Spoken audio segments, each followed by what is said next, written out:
Iran ने आबनाए Hormuz में बहरी जहाज़ों को रेगुलेट करने का नया मंसूबा बना लिया है। ईरानी सरकारी मीडिया के मुताबिक ईरानी पार्लियामेंट के सिक्योरिटी कमीशन ने आबनाए हुर्मुज़ से गुजरने वाले जहाज़ों पर टोल टैक्स आयद करने की मंजूरी दे दी है। सरकारी मीडिया के मुताबिक टोल टैक्स का मकसद ईरानी अफवाज को मजीद खुद मुख्तार बनाना है।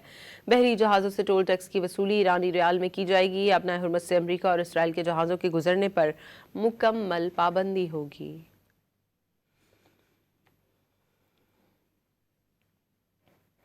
ईरान ने आबनाए हुर्मुज़ में बहरी जहाज़ों को रेगुलेट करने का नया मंसूबा बना लिया है। ईरानी सरकारी मीडिया के मुताबिक ईरानी पार्लियामेंट के सिक्योरिटी कमीशन ने आबनाए हुर्मुज़ से गुजरने वाले जहाज़ों पर टोल टैक्स आयद करने की मंजूरी दे दी है।